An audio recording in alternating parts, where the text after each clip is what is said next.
Sports on Tap Detroit, brought to you by the Realtors of the Joe Wright Group, Jason Stiltner of Flagstar Bank, Time Out with Steven Scott, presented by Baldman Entertainment. Buckle the fuck up. It's time to play the game. They are who we thought they were, and we let them off the hook. Time to play the game. You can't let that shit happen. You play to win the game.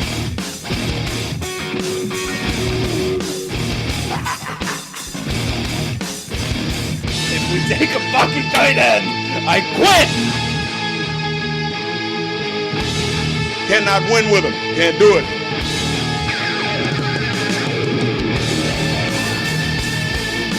Time to play the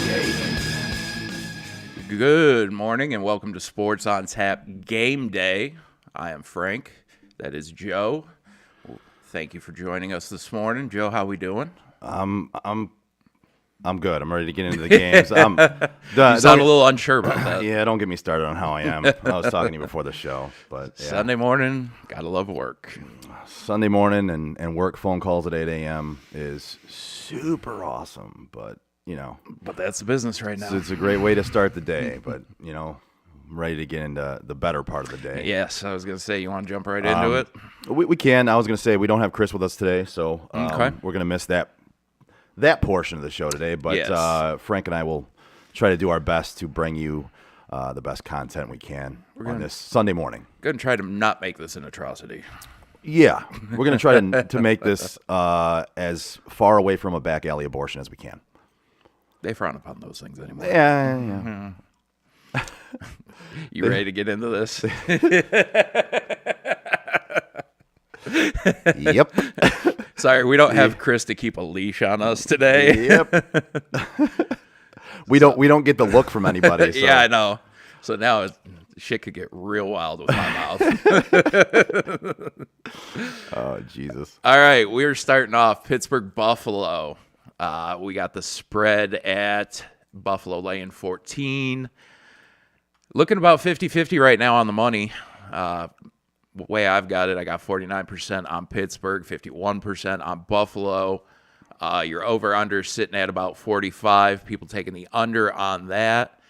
And if we're talking money line, Buffalo's the heavy favorite, sitting at about 92%.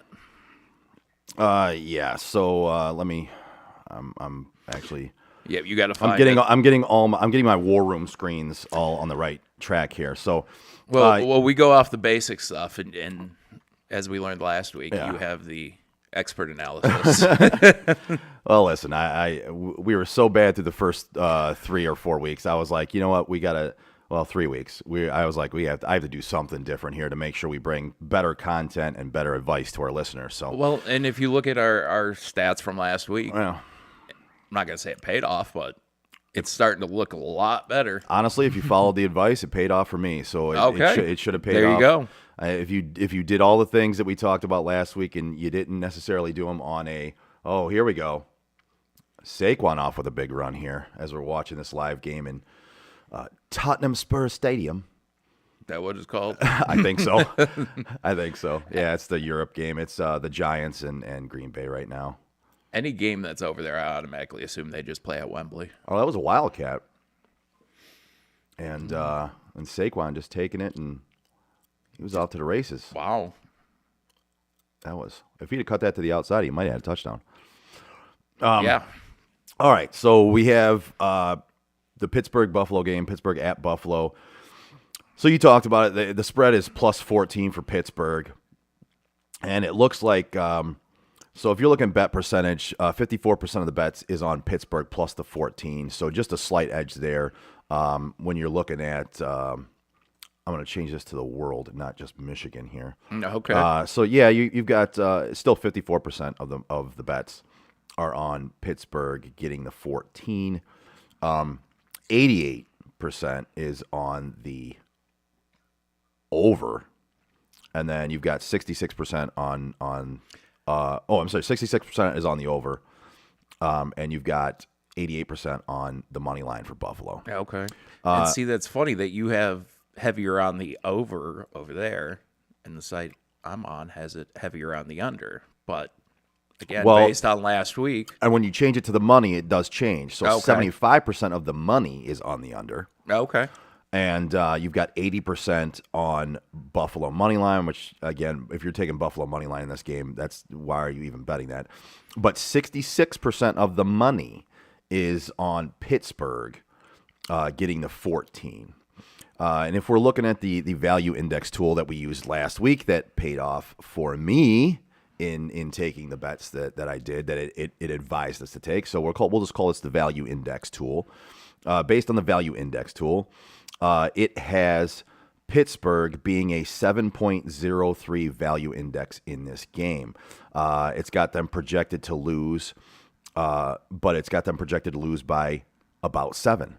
Okay. So if you're getting the 14, you've got about a 7-point value index there, and it's telling you to take Pittsburgh. Yeah, that 14's a big spread. It's a big number, man. And, I think a lot of it points to it's a rookie quarterback. Mm-hmm.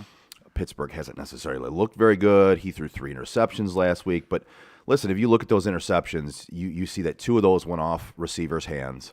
Mm-hmm. One of them was a Hail Mary. So let's negate the Hail Mary right there. You get those intercepted a lot. So, that doesn't count to me. I'm gonna rule that one out. He had 2 rushing touchdowns. He did Kenny have 2 Pickett, rushing so- touchdowns. If you go outside those interceptions too, he didn't have an incompletion.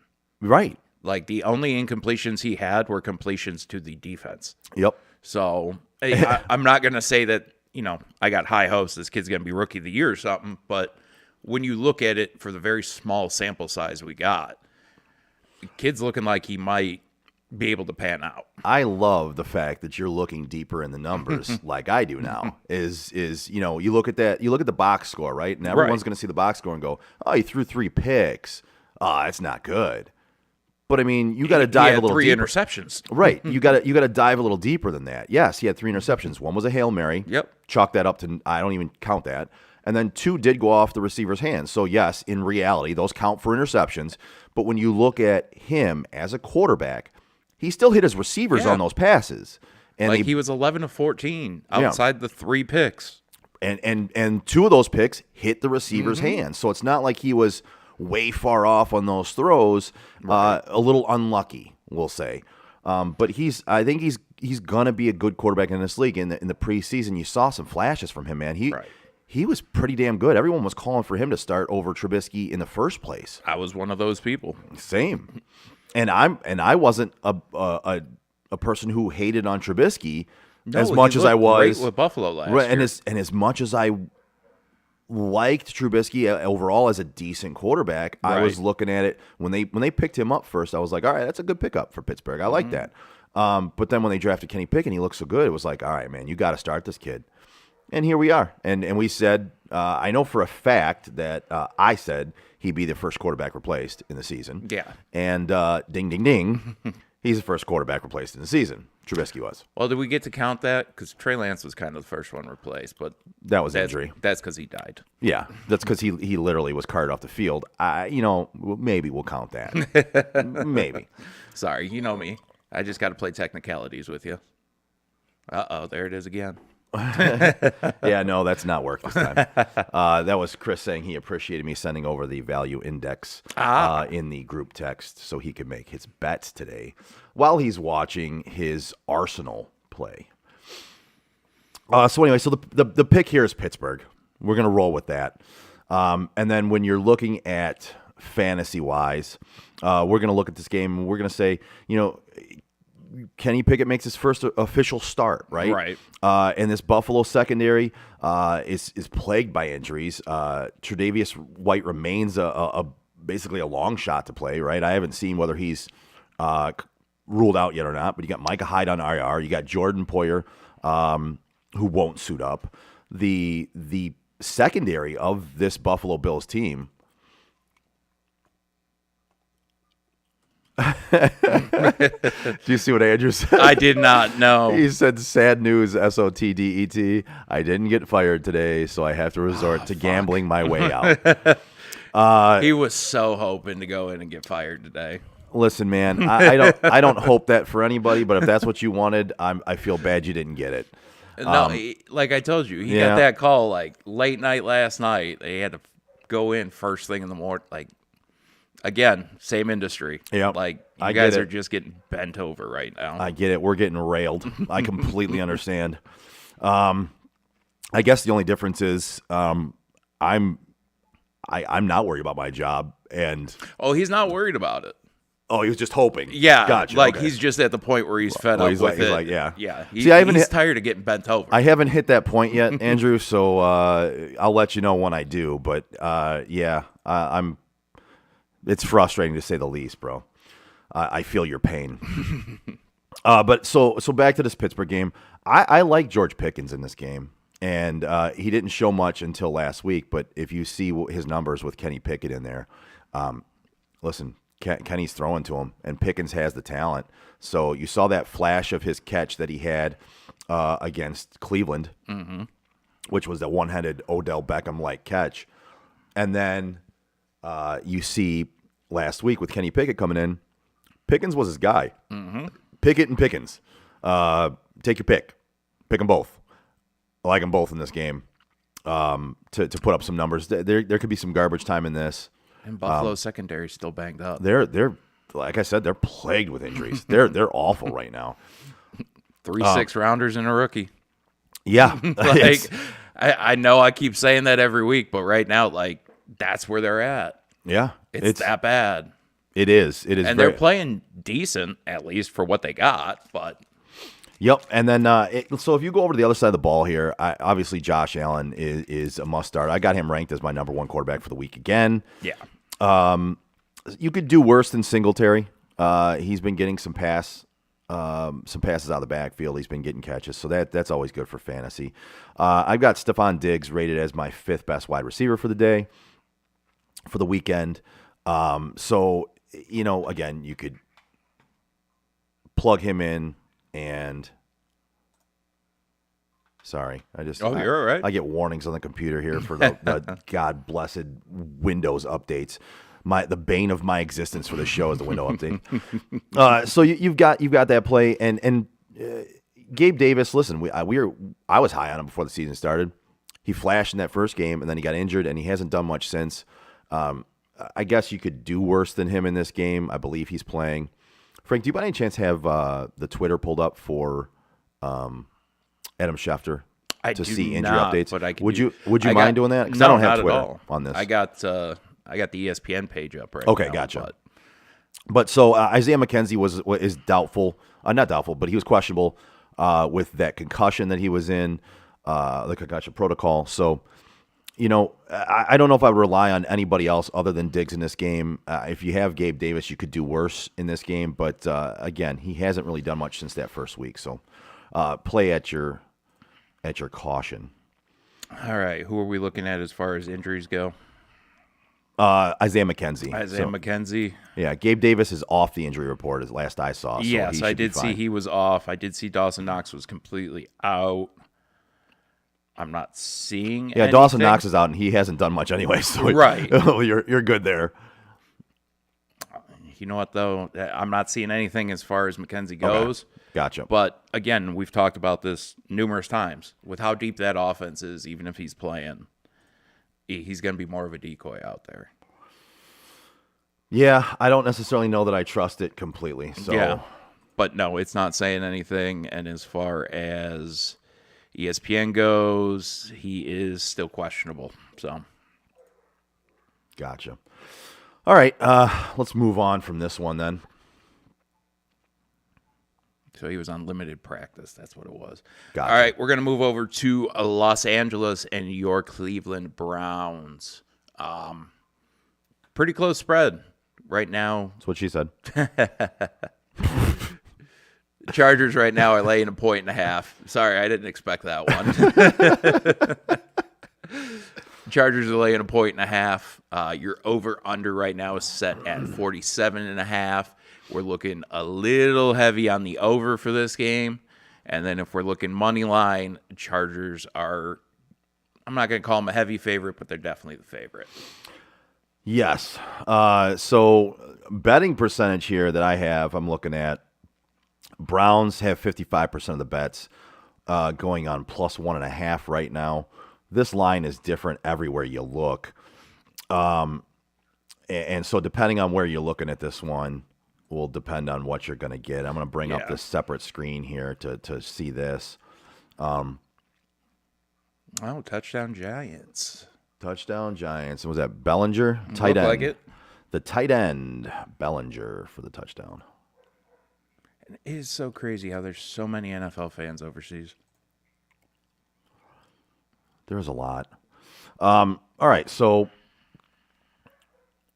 looking at this, I'm going to bring it up to the worldview here. No, right. We've got 55% of the bets on Cleveland getting the points. Yeah, okay. And then you've got 56% on Cleveland money line. And then you've also got 49% of the bet percentage on the under, which means 51 on the over. That one's pretty much dead even. If you look at the money heavily favors Cleveland getting the points. And then you've got the money favoring barely Los Angeles in the money line, and it heavily favors the over. So it's weird how when you go from bet percentage to money percentage, how you see these things change. Basically, the money's telling you take Cleveland and the points. And if we look at our value index tool here, I believe it also does tell you to take Cleveland and the points. So they have this game being within a point. They actually have Cleveland favored in this game to win. The value index tool has them favored to win this game based on all the simulations. which means if you're taking this had them at 3-point spread originally, which it was. Yeah. So, you would be getting almost a 4-point value index if it was at 3. So again, if it's at 2.5, you're still getting a value there, just not as much. So if you want to buy it up a little bit, buy it up to 3.5, which is what I did this morning. I bought it up to 3.5, and I took Cleveland based on the value index tool and the suggestions based off of this algorithm. Has nothing to do with Homer picks. No, it doesn't. I know. It doesn't. I believe I'm just busting your balls. You No, know I that. believe on Tuesday, I actually took Los Angeles. If I look at the show. I was gonna say I don't remember offhand. So, yeah. I mean, go ahead. Give me your fantasy advice for this, and I'm going to look it up and see who I took because I didn't put it on the site yet. So right now, obviously, if you drafted Herbert, you're kind of in a shit position. He's injured. He's playing decent football still, but if you drafted him, you kind of have to start him. Like it's shit position again. As far as anybody else, Mike Williams, I'm very high on him. So far this season, like Keenan Allen is Keenan Allen. He's going to have your good games, but for the most part, Mike Williams is going through as their number one. Eckler obviously is a must start pretty much any week. As far as Cleveland goes, honestly, fantasy wise, I'm not doing a whole lot there. If you got, I love Nick Chubb in this game. Do you? I love him in this game. Well, and in all honesty, again, if you drafted Chubb, he's a must start. Yeah. Like at no point should you be considering putting him on your bench unless it's a bye week. No, and I'm talking DFS as well. Like for Really? me, he's a buy up option for me this week. That Chargers run defense is not good. And see, that's a defense I don't know much about. Yeah, their run defense is not good. I'm putting Nick Chubb in a lot of my DFS lineups, and I'm paying up for him because I think the value is still there for him in this game. If you look at these teams, they scored off last year in the same week, I believe, and that was a high scoring back and forth contest. It was a shootout. It was like 47-42. There was over 1,000 yards of offense in that game. It was an unbelievable game. And I kind of look for maybe not the exact same game because that's just an outstanding game. But I kind of look for a little bit of a back and forth game, even with Jacoby Brissett playing for Cleveland. He's not played terrible football. It hasn't been awful. Right. It hasn't been great, but it hasn't been awful, right? For a backup quarterback in the position they were in and what at least I expected, he is past expectations. Yeah. Yeah, I would agree with that. He has exceeded expectations at this point for what people would have expected out of him, and for quite frankly for what I expected out of him. But yeah, for this game, listen, you're playing your Chargers. Keenan Allen's out again. Eckler came on last week again. I pointed that one out to everybody. Told him it was going to fucking happen. With the way that offense runs, he is always one of your more valuable fantasy players just because everything, we talked about at the beginning of the season going back to Pittsburgh with how Najee was going to be used. But Los Angeles literally uses him the way that we expected Najee to be used. That offense goes through him, where Mike Williams is a great wide receiver to have. He's only getting those numbers when Eckler's doing well. Right. And listen, if you have Herbert, even though he's been injured, you're playing him. It is what it is at this point. I have him in a 2-quarterback league. I have him and Hurts in a 2-quarterback league. So I'm still good at that. Right. But if you have Herbert, you're playing him. And David Njoku, man, he's been he's at a 19% target share. He's come on, man, and he's almost a weekly starter now. He's getting the looks, he's getting the production. You can't ask for much more at the tight end position. If you don't have Kelsey or Andrews, you're looking. You could do a lot worse than Njoku, man. I mean, it's not a deep position when it comes down to it, and Njoku's been pretty solid. And I think a lot of that has to do with who you have at quarterback right now. Jacoby, when these backup quarterbacks go in, I keep preaching this, they love their tight ends. It's not an easy dump off, but it's it's a manageable situation for the most part. And I think last year, honestly, not to get on your guy or your old guy or whatever it was, but I think Baker was in a shit position last year because those wide receivers were getting on him so bad that I think he was forced into a situation of not using his tight ends and trying to go deeper with it. Yeah, and if you look at this game from last year, like I said, it was a shootout, and Baker played pretty damn well in that game. Yeah.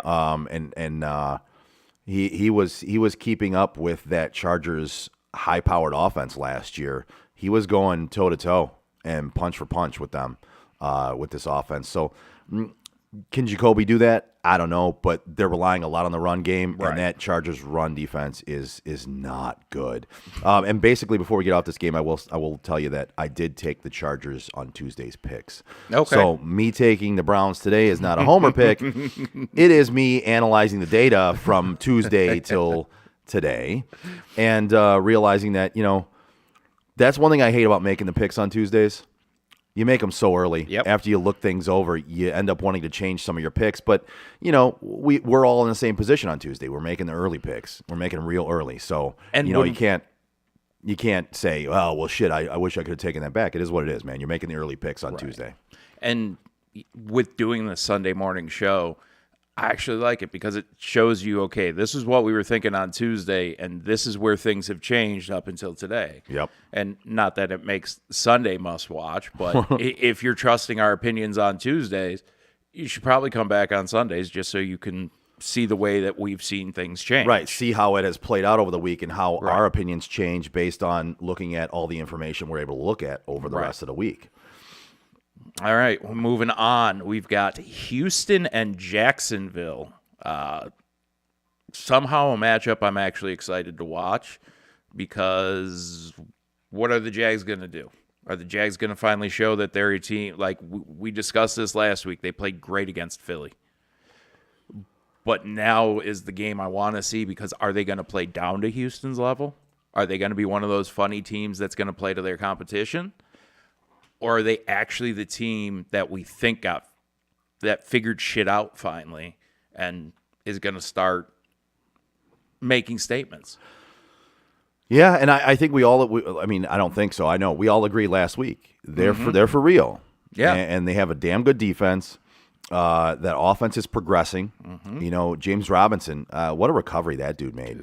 He's now going to be the example of how you can recover from an ACL injury. I mean, that's just his recovery is insane. And with ATN in the backfield too, I know myself for almost a year and a half now, like I've been waiting for the combination of Lawrence and ATN to finally get going. And Robinson's kind of put a damper on that situation. Like the way he's been playing, there's no reason to force ETN to start doing more than he has to do. Right. When we're talking spread right now, Houston is getting 7. As far as percentages go, we're looking pretty heavy, at least on my screen, towards Jacksonville. Your over-under set at 43.5. People, again, what I'm going off of, pretty heavy on the over. And as far as money line goes, it's I don't want to call it straight Jacksonville, but it might as well be straight Jacksonville. Andrew says dampering quotes, and he said Robinson killing it. That is the case. Robinson has been killing it, and especially when you look at that injury he had and how fast he came back from it. Man, I think he shocked everybody with his production at this point in the year and how he's recovered from that injury. I mean, it's pretty damn amazing, honestly, how he's come back from that. The only thing that I see fucking up him getting comeback player of the year, and I don't know how he's going to manage to do it, but with what he went through in the offseason, if what's his name, Robinson or not Robinson, kid from Buffalo or kid from Washington that just got shot. Oh, Robinson. Yeah, it is Robinson. There we go. If he can bounce back from getting shot, then sure, maybe, but I mean, it is his story is incredible too. Right. But when you come straight down to it, like, I don't see another way. Like, the guy's just played insane this year. Yeah. Oh, yeah.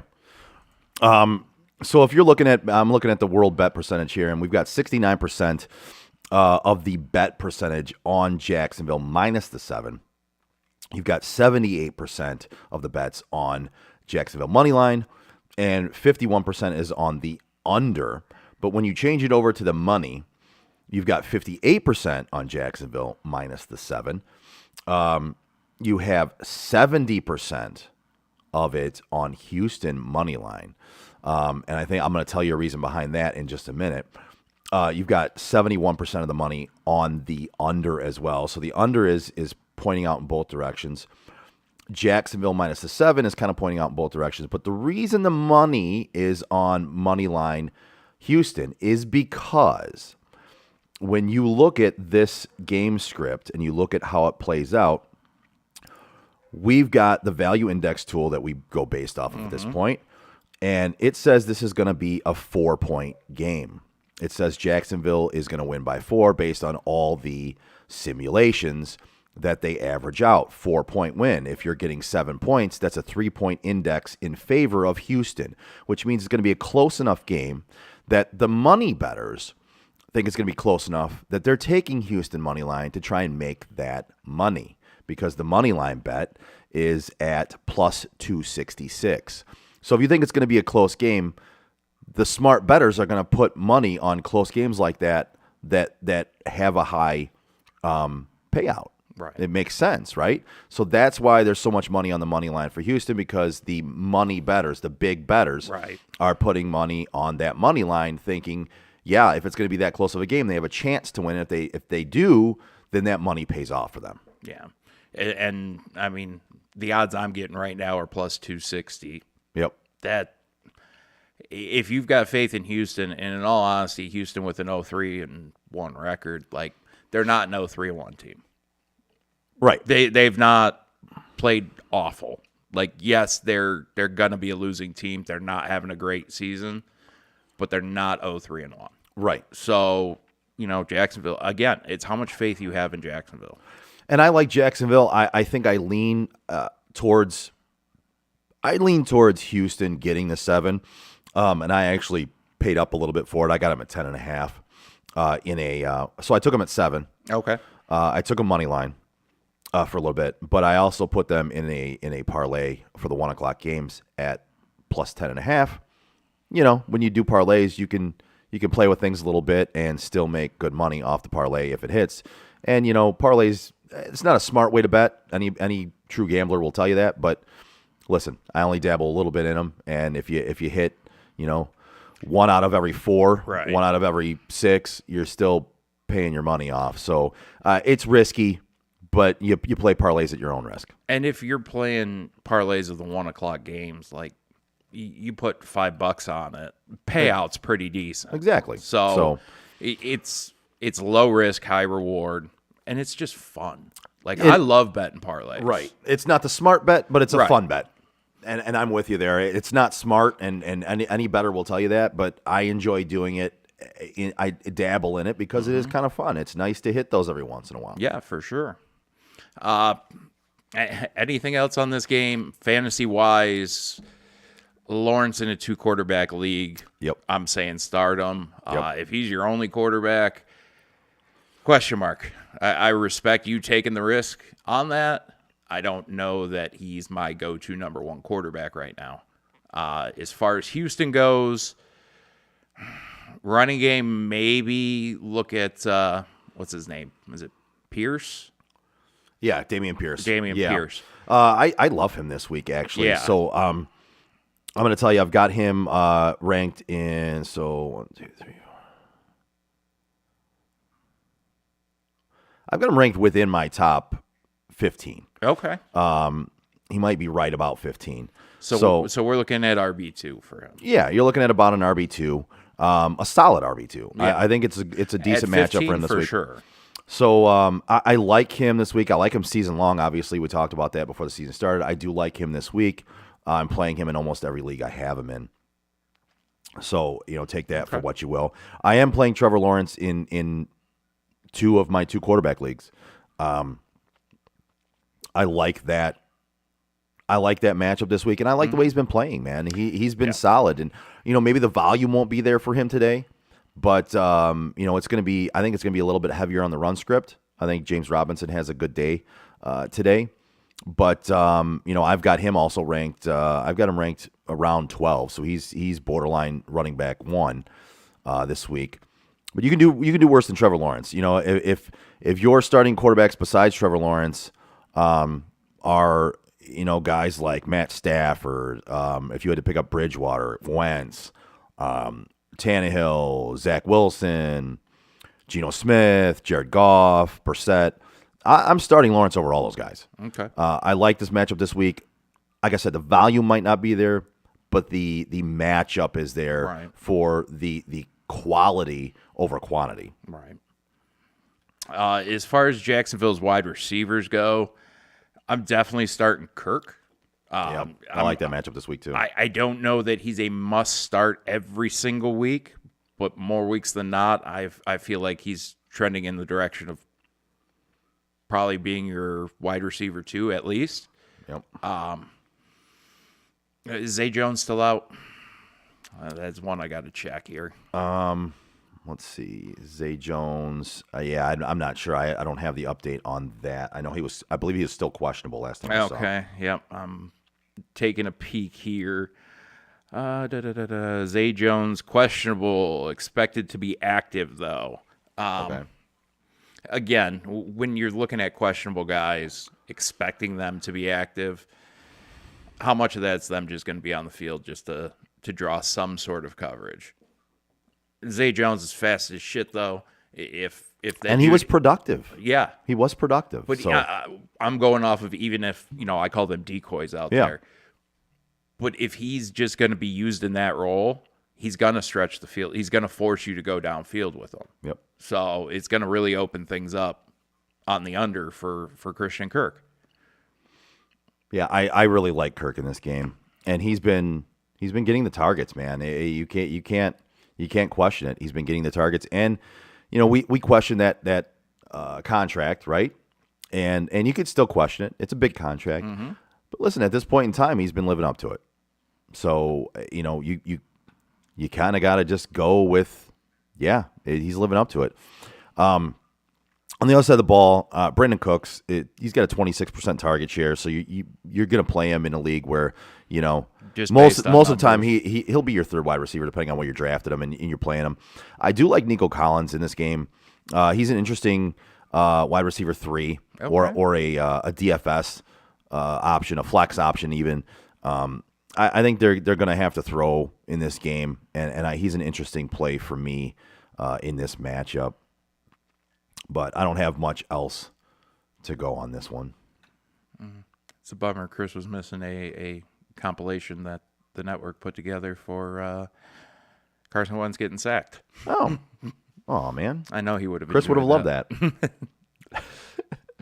Let's see. You got anything else on that game? No, All we're right. good to move on. We're going to move on. We got Chicago, Minnesota, 1:00 game. We're in Minnesota. The reason I mentioned that part of it, I think that makes a huge difference for the way Chicago is going to play. Right now, Chicago is getting 7.5, over under set at 44. And money line, I have Minnesota as the clear favorite. But what's the money saying? Okay, so if you're looking at bet percentage, which I go off first, bet percentage has they're heavy on Minnesota, 65% on Minnesota minus the 7.5. 86% of the bets are on Minnesota money line, and 60% are on the under. When you change it over to money, it kind of swaps on Chicago getting 58% of the money is on Chicago getting the 7.5. Really? Yep. And then 63% of the money is on Minnesota money line, which makes sense there. 95% of the money is on the under in this one. So when you go to money, which is what we talk about all the time, the money is the quote unquote smart bettors. They're looking at Chicago getting the spread, Minnesota money line, and the under. If you're looking at the value index tool, which is what we look at now, let me find this game on here. So they have Minnesota Minnesota. Minnesota. They have Minnesota winning this game by about 4.5 points. So you're getting about a 3-point value index with Chicago in this game if you take the 7 to 7.5, which is where I lean in this game. I lean taking Chicago with the points in this game. Now, obviously, money line, I'm not going to go against Minnesota money line, but frankly, I'm not putting Minnesota money line anywhere because your payback on that is not very good. It's minus 335, I believe, something around that line. Yeah, I got it at 350. So. Yeah, so I mean, it's not really worth it for you there. I do take Chicago plus the 7.5. I got them at plus 7.5. And then in that parlay I spoke about for the 1 o'clocks, I took Chicago plus 10.5. I bet it up. I paid up a little bit to get a little bit extra points there in that parlay. I do love the under in this game as well. I think this is pointing towards a big run game script for Minnesota. It's a Dalvin Cook game. I believe this is going to be a get-right game for him. He hasn't been great the beginning of the season here. I actually traded him away in one of my leagues. And it was kind of just trying to shake up my team. But I do believe in him this week in a game where it's kind of pointing to a run game script for Minnesota in this one. If you have Kirk Cousins, you could do worse, right? I mean, I He's have my him, QB too. Kirk Cousins? Yeah. Really? Yes, sir. I have him as, let's see, 2, 4, 6, 8. I have him as QB. No. I'm talking on my fantasy team, Oh. not overall. Yes. Oh, I was like, wow. No. All right. No, I am not that high on Kirk Cousins. I was like, wow. Please, God, no. Holy shit. No, so I like him. He's my 9th quarterback for the week right now. He's just under Herbert and Murray, right above Carr, and right above Aaron Rodgers, and Trevor Lawrence, who we just talked about. So this game script, I don't see that it favors him, though. So it's going to favor the run game. But, again, it's like I talked about with Trevor Lawrence. It might be quality over quantity for him. Right. And by all accounts, Justin Jefferson has a good matchup in this one because the secondary of Chicago's a bit banged up. So if you're looking at him getting open quite a bit, the quality is there, not necessarily the quantity. So, run-heavy approach. There is a ceiling for Jefferson and Cousins, so they're not necessarily the greatest plays this week, but obviously you're still kind of playing those guys and just hoping for a big play or two in the quality department instead of the quantity. And then on the flip side of the ball, we got Chicago. And if you listen on Tuesday, obviously I have my opinions on Justin Fields, but there's a reason that I mentioned that we are playing in Minnesota, which is inside of a dome. And that is the fact that we haven't really got to see him turn things on in a decent conditioned game where they put a little bit of faith in him. So is this the game they finally do that? I don't know. Minnesota's got a decent defense. They're not by any means world beaters, but I think they can handle a quarterback like Justin Fields. But things are going to be different. We haven't really seen Fields in a position like this yet this year. So I'm not willing to say it's going to be an ugly week from him. It could be interesting. I'm not expecting a huge game from him. Right. Again, if you go back to Tuesday's show, you look at his stat lines, dude's had like 150 yards tops for a passing game. But could I see him creep up on 200 yards here? Yeah, I could see them give him a little bit more of a leash to start trying to do some things. You could in this game, and I think game script is going to favor that kind of passing attack. But again, we saw a couple game scripts that should have favored the passing attack, and he passed it 11 times. Yeah, that's so that coaching staff is a little questionable at this point. Everything I say is pending competent coaching. Right, exactly. And pending competent play from Justin Fields because he hasn't had competent play this year. You did. Year. Well, last year you saw. I mean, listen, he had his moments. He kicked the shit out of Detroit last year. Well, congratulations. I think you could have. Well, but listen, again, Right. that was a dome game. Right. They had confidence in him. They let him throw the ball. Mm-hmm. One of the rare games last year where they actually did put confidence in him and had him throw the ball with that shitty ass coaching staff. But it looks like he might have went from one shitty ass coaching staff to another. So, I mean, I don't really know there. Do you have an update on Montgomery? I know he was Got still David banged up. Montgomery, so we're looking at. So he was a DNP, an LP, and an LP in the practices this week. Still not sure whether he's going to play. Last time I saw he was listed as questionable. It was still up in the air whether he was going to play or not. It is saying Bears are optimistic that Montgomery ankle will play Sunday against the Vikings, and that's Granzino from ESPN saying that. Gotcha. As far as Schefter goes, I have not seen anything official. Oh, look at that. They got the first down. And Wowzers. good job. Actually, one thing I did see earlier, Randall Cobb finally got himself a first down. He got stopped short of a first down a couple different times. He finally got over that line, though. Finally got it. All right. All right. So we're looking at if Montgomery plays, I do like him. But you could still lean in Khalil Herbert's direction as well, even if he does play, because I believe they're going to try to run the ball. They run the ball in game scripts they shouldn't. So, I mean, you could do worse. But if Montgomery doesn't play, I do love Khalil Herbert in this game. They run the ball a lot, man. I mean, They do.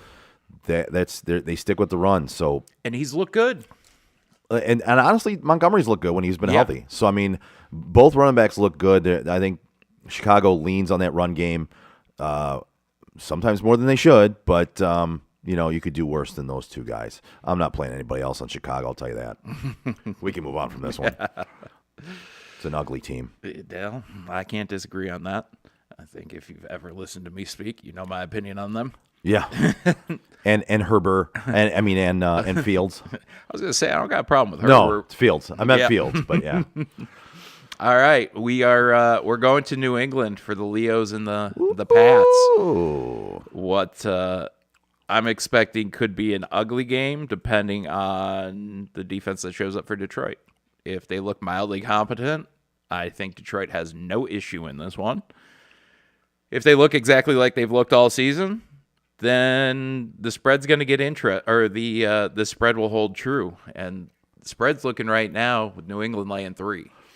So, again, that's how bad Detroit's defense has been. You got the number one offense. You got a defense that's, right about mediocre. But your defense has been that bad that they're taking Bailey Zappi to beat you by 3 points. Yeah. And if you look at betting percentages, so I just switched it over to the world here. Okay. You've got 55% of the bets on Detroit getting the 3. You've got 51% of the bets on Detroit money line.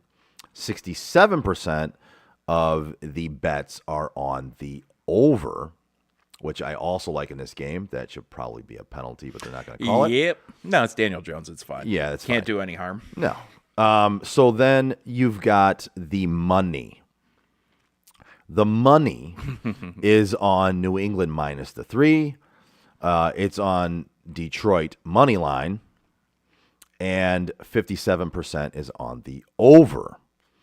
Now, again, there's a reason why money percentage is on New England minus the 3, and also money percentage is on Detroit money line, because the payout is worth it, and I'm going to explain to you why. Detroit is, based on the value index, is the second best value index matchup this week. You've got Detroit, who, by the simulations on the average, wins this game by 7 points. So with the spread of getting 3, you've got a 10-point value index in favor of the Lions in this one. So everything kind of points to you taking Lions and the points, and even dabbling a little bit on Lions money line. I personally did that early in the week. I actually got Detroit getting 3.5, and I was happy to take that. I like that. Again, if we look back at our picks on Tuesday, I took the Lions in that as well. Both you and Chris took New England. Andrew and Eric were both on the Lions with me. I think some of that with Eric might have been a homer pick. And I'm not sure about Andrew if he's a homer with the Lions or not, but he's usually pretty smart with his bets. When I looked at it early in the week, to me, this just pointed to a Lions victory to me. in my analyzation and then further analyzing over the week. Sometimes the early picks on Tuesday do play out in your favor of what you picked early, and this is one of those cases where, for me, all the research pointed to I was going to be correct with my pick on Tuesday. So, again, we'll see how it plays out, but sometimes, even though everything points to it, it doesn't pan out, but when everything points to it, you're pretty smart to go in that direction. Right. As far as fantasy goes, I mean, Detroit, you got your standards. If you got him on Raw right now, he's playing and you're starting him. As far as Jamal Williams goes, you're definitely starting him as well. On the New England side of the ball, what are we looking at? That's not a team I know a whole lot about. Obviously, Mac Jones is out. So I'll tell you where I lean in this one. So Bailey Zappi, you're not playing. I'm sorry, you're just not. If you want to put him in a DFS lineup as like a contrarian play, a low owned percentage play, and pay up at other positions, that's one thing, right? If you have faith that he can come in as a rookie, he didn't look bad last week. No, he right? didn't. He didn't. And So Detroit's defense is terrible. they're fucking awful. So the matchup is great, right?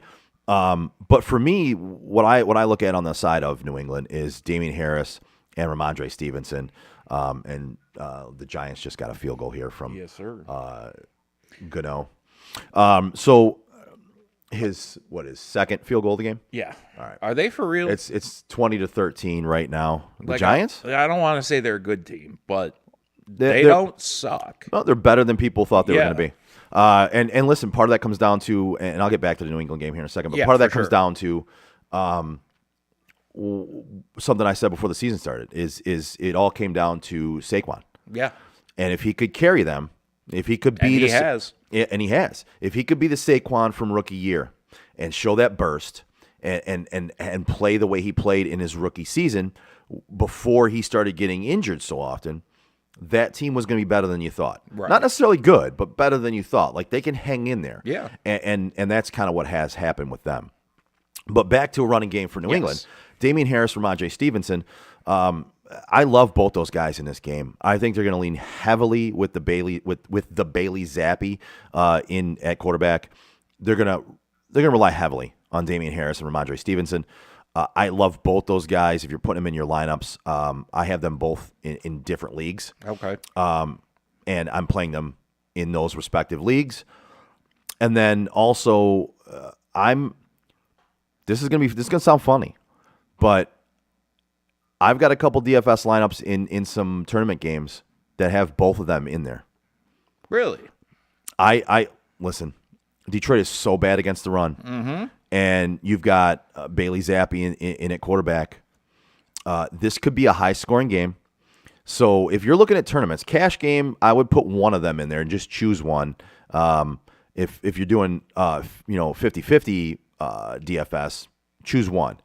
If you're doing tournaments are all about low percentage, high yield guys, right? Okay. Because you don't win tournaments by playing the same guys everybody else is going to play and high owned percentage guys. You just Yeah. don't. All you're doing is evening out points at Right. that point. You don't win that way. You win by playing the guys that other people aren't playing and them exploding. And sometimes you stack games with high score that have expected high scores, right? And this is going to have a high score. And to me, this is a game that could have a high score. Detroit's offense is pretty damn good, and their defense is so damn bad that you're going to have points being scored on both sides here. That run game for them stacks up well for me. I've played both these guys in some tournament lineups, and it's kind of a smart play, honestly. Even if you stack them with Bailey Zappi and go complete contrarian, you go high heavy in this game. So if you play Bailey Zappi, Harris, and Stevenson, but then you also come back and you play Jamal Williams, and you maybe play if St. Brown is playing, or if you play Reynolds, you go high heavy ownership in this game. That could pay off for you in a tournament. Good. So Anything else on that one? no, we're good. All righty. Next one, we got Seattle, New Orleans. Spread right now is at 5. That is New Orleans laying 5. Over-under set at 45 even. And money line is looking a little heavier on my end from Seattle, or for Seattle. Okay, so let's see. Before we get into the fantasy, which I was trying to find here, for some reason I can't find this game on my docket for fantasy. Give me 1 second here. Yeah, for sure. As far as fantasy goes, not expecting a whole lot. I mean, No. New Orleans is in the position they're in. Here we go. I found it. Okay. All right. So if we're looking at bet percentages, we're looking at 64% of the bets on Seattle +5, 68% of the bets are on New Orleans money line, and 66 is on the over. When you switch it over to the money percentage, 80% of the money is on +5 Seattle.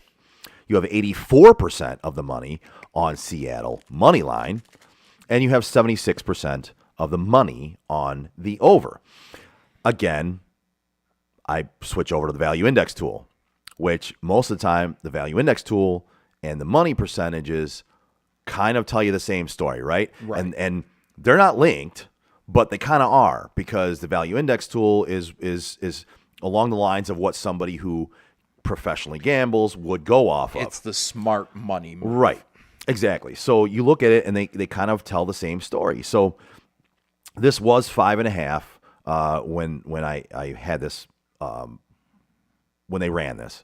So if you're looking at it, Seattle in the simulations wins this game by 7 points. Six, about 6 points.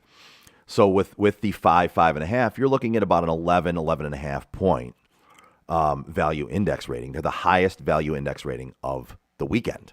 Really? So everything here is pointing you to take Seattle with the points, and they're pointing you to take Seattle money line, because that's just the way it points. And we've got, that was an overthrown ball to Dobbs from Aaron Rodgers. He had him too. If he hits Dobbs on that one, it might be a touchdown. Oh, we got flagged, though. So everything kind of points to taking Seattle in this game based on the value index. And if you look at the money that I just pointed out to you, Outside. it also points to that same thing. So I personally love video content. Seattle in this game. Yeah, and to be honest with you, I'm right there with you. I can't believe these words are about to leave my mouth, but Geno Smith looked almost good. Yeah. I don't want to say he has looked good, but he's almost looked good.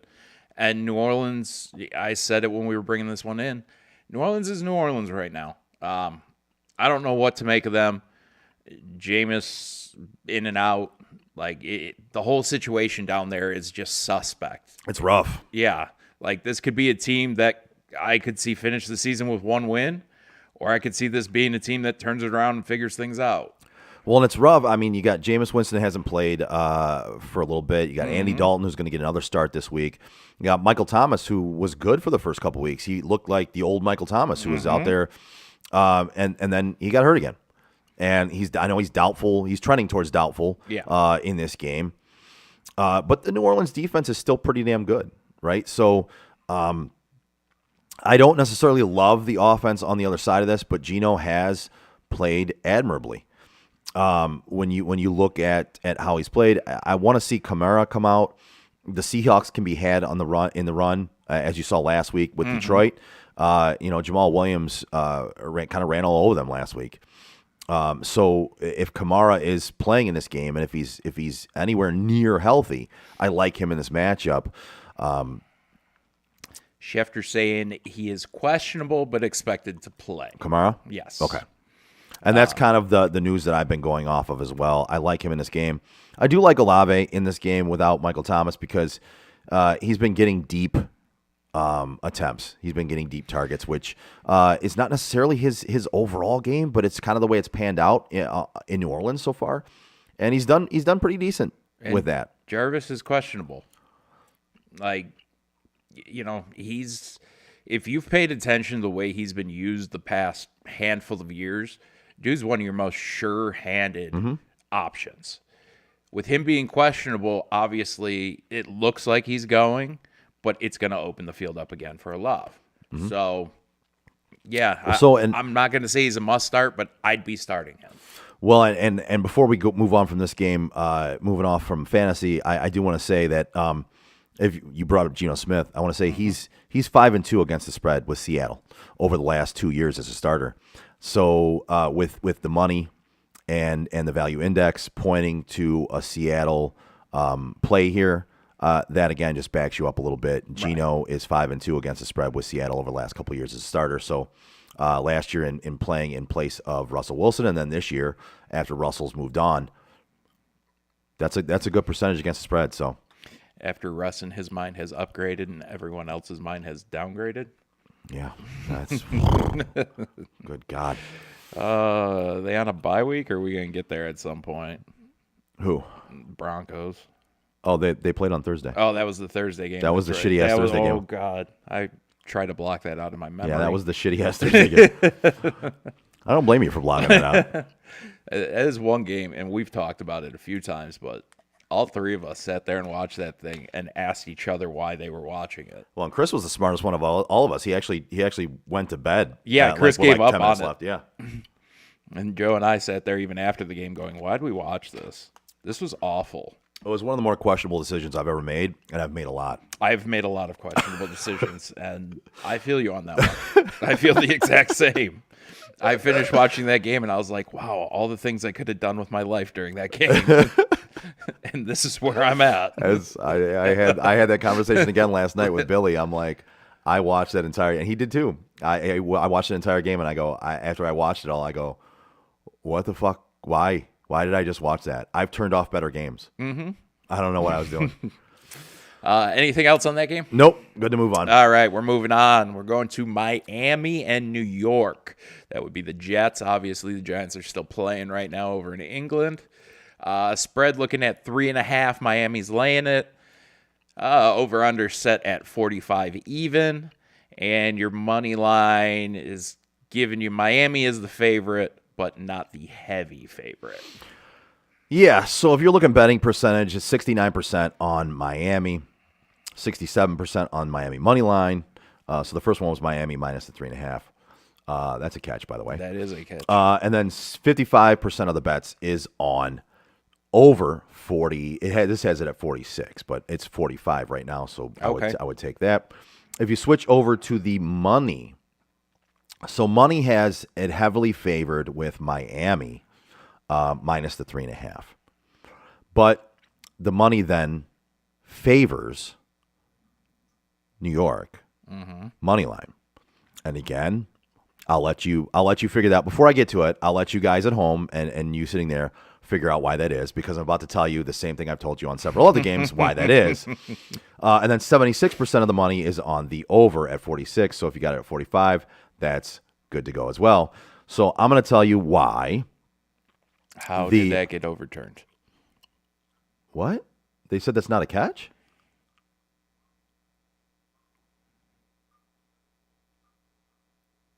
Wait, did they just call that not a catch? I think so.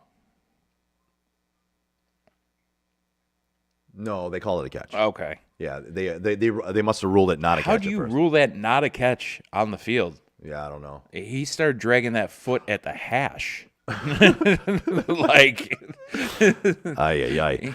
that dude had a 7-foot long leg on that one. So with New York here, again, going to tell you the reason why the money line is favored here with the betting, with the money going heavily on the Jets money line. It's because in the value index and in all the simulations, they actually have New York on the average winning this game by 5 points. So this favors taking the points with the Jets, and it also favors a possible Jets victory. So that's why the money favors the Jets money line, because the smart bettors will put money on an underdog that is possibly expected to win every day of the week. And the Jets aren't, again, we've said this about a few teams, the Jets aren't a terrible team. They're not. They're not, again, it might be creeping on a playoff spot depending on that division, but if Tua's out long term, that division's up for grabs. Mm-hmm. Teddy, I like him, but he's one of the more hot and cold quarterbacks out there. If he plays like he did last week, it could be an interesting game. If he plays like he's played some other weeks, then New York should have this game easily. Face plant. So, again, that's an 8.3 value index in favor of the Jets. I side with that as well. If you're looking at fantasy, as we talked about, Teddy's starting in place of Tua. In week 4, Teddy finished as a top 12 quarterback. So you could do worse in this matchup. Tyreek Hill had an injury creep up in the middle of the week, so keep an eye on that one. Expected to play, though. Expected to play again. Waddle, I always expected to play. I always worry about injuries that happen midweek. As we talked about several times on this show, injuries that happen midweek are not good. But obviously, if Tyreek plays, you're playing him. Just reel in your expectations a little bit, just in case, because midweek injuries sometimes don't sit well in the game. And if he re-aggravates it or anything, you're looking at possibly getting a 0 at a point. Again, if he's in the game, if he plays, if he's active, you have to play him. You have no choice. Right. But it could be a rough one. I always worry about midweek injuries. I would just like to personally congratulate Miami for finally making a right decision on Tua and not having him travel with the team even. Yeah. That literally may be the first right decision they've made regarding that situation. Jesus, don't get me started on that. That's so fucking bad. So bad. But see, like, the dude took 3 flights after having 2 concussions. Like, yes, the bare minimum would be not putting him on a plane. Yeah. Yeah. So congratulations to Miami for finally making the right call. For doing the bare minimum to protect their franchise quarterback. So the Dolphins are... This is a tough one to analyze because you've got Bridgewater, who is, like you said, he's hot and cold. The one thing that I like here is, though, Raheem Mostert has taken over as the top back in this offense. And listen, he had a high snap share of 72%. Rush attempts were 68%. Route participation 64%. Chase Edmonds, you kind of got to fade him at this point. Mostert's looking like a flex play, or possibly an RB2.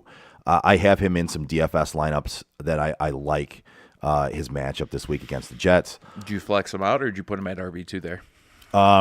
He's possible RB2. I prefer him more in the flex spot. Yeah. And in DFS, I played him in the flex, which, a lot of times in DFS, I play 3 running backs. That's the smart move. I will put a 4th wide receiver in there at times, depending on what the matchups are and how the money works out in the DFS lineup. But, I like Mostert as the flex play in a lot of my lineups this week. Now, Breece Hall is an interesting one, too. He slowly ramped up his snap rate, his rush rate, his route rate. Those rates, I think, are only going to continue to trend up. Mm-hmm. They're pushing in that direction. Last week, he had 17 for 66 with a touchdown on the ground. You could do way worse than that. He's drawn a target on 31% of his routes to date, so that's good. The only thing is he's only caught 15 out of 30 balls, I believe, 15, somewhere in that range. So his catch rate is not very good. So no, it is not. I'd have to analyze and look at those routes run and where those throws were. But that's not a good catch rate. But his percentage or his target percentage on 31% of his routes is good, and he just keeps trending upwards. So that's a good sign. Zach Wilson is kind of a wait and see for me. I like this offense, how it's looked under Flacco. So I think I said it before. Real football and fantasy football are 2 different things. I like Zach Wilson for the rest of the season. As a fantasy quarterback, I think he could put up fantasy points in this offense because Joe Flacco did it. And if Elite Joe can do it, I believe that. They said Andrew said they rented him a Winnebago. So it'd be a better option than taking a flight. But so Zach Wilson, I'm a wait and see on. I do have him in a couple of 2 quarterback leagues, and I'm playing him in one this week. I didn't like my other options, and maybe that was poor on my part. I don't like playing a quarterback going overseas, so I sat Aaron Rodgers in this game right now over Zach Wilson and Trevor Lawrence. And it's not So- looking like a terrible decision right now. I mean, No, Rodgers I- has played fine. I think Aaron Rodgers has he's got 200 some yards and 2 touchdowns, I believe. So I mean, I probably should have played him. It was one of those risky plays for me that I was willing to risk it. But if Xavier Howard is out, that's going to open up things a lot more for Zach Wilson. And it's looking like he's a true questionable right now. Yeah, It's not saying expectations either way. It's just saying straight up, true he question. might go, he might not go. Well, and the key there to me is even if he does go, is he 100%? And if he does go, you kind of have to go away from him. And if Zach Wilson does that, you should be okay in this game. You can move the ball against this Dolphins team. They're not great against the pass. They give up numbers in the passing game in fantasy. So Yeah, with Tua going down, that's a team that looks a lot different. they do. They Like, absolutely do. I hate to say I'm doubting them, but Teddy and Tua are 2 very different quarterbacks. You got anything else? No. All right. Moving on. We are moving on to Atlanta and Tampa Bay. Right now, Atlanta is getting 10 points. Over-under is at 46.5. And your money line is not even worth it unless you, for some reason, think betting on Atlanta is a good idea. Yeah. So the betting percentage says no. So betting percentage, Daniel Jones running here, and there's a bunch of flags. It's a good run by him, though. All right, so you've got betting percentage is on 62% of the betting percentage is on Tampa Bay minus the 10. 95% of the betting percentage is on Tampa money line, which I don't know why you would ever do that. And 65% of the betting percentage is on the under in this game. When you switch over to the money is 50-50 here on the spread. That 10 points is generous. It is. And then you look at money line, it's still 78% in favor of Tampa money line. And then you've got 84% of the money, the big money, on, that's a penalty. You've got Tried to 84. rip his helmet off. Yeah. You got 84% of the money on the under in this game. When we look at the value index tool for this game, it highly favors Atlanta. So Atlanta, based on all these simulations and averaged out, wins this game by a point. So you've got a about a 8 or 9 point value index favoring Atlanta in this game, and I side in that direction as well. You know, I've expressed my doubt about Brady the entire year, and this is where I've started questioning it. Funny thing is, we all three started. Chris has been questioning it for a little bit, but we all three questioned it this year. They're like, Yeah. is this the year where he falls off? And listen, there's too much going on in that dude's life, and he said looks it- disinterested at times. I said it as a hot take, not thinking I'd have a shot in hell at being right. But if he retired, if they get their ass kicked and he just said, fuck it, I'm done at the end of this game, I wouldn't be surprised. I wouldn't either, and that's the bad thing. I wouldn't either. Like, I wouldn't blame him either. Like, your entire family's just going to hell in a handbasket, it sounds like. And then, you know, if you were to get your ass kicked by Atlanta, that's going to put the seal on this year. Like, you're not doing much else after that. What you got over there? I know. So I was just reading. I was listening to you, but I was also reading some stuff on this game. So the passing game for Tampa is set up to thrive in this one. Yes. You know, I do like guys like Mike Evans, obviously, but I really do like Chris Godwin in this one. I got him sprinkled in some DFS lineups. He's got a good price in DFS. This could finally make Tom Brady look decent in this game. But I question that Tampa offense. You're playing Mike Evans. I think you're playing Chris Godwin. I just don't know. if they're gonna just crush Atlanta in this one, and everything points to with the value index points that they're not going to, and it's gonna be a back and forth game a little bit. I don't really like any of the running backs Fournette you're playing. White's usage has it could be a one-off in that last game, but he kind of picked up some usage in that last game. I think I'd wait and see on him.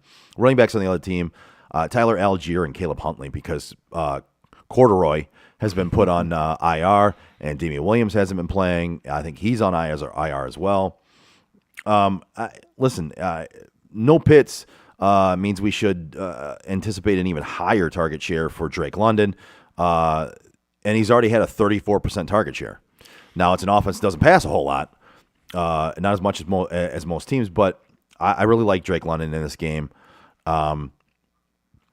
Only Cooper Kupp has a higher target percentage than Drake London at 36%, and Drake London has 34%. I'm playing him in this game. I like him in some DFS lineups as well. I would look for this game to be a little bit of a back and forth.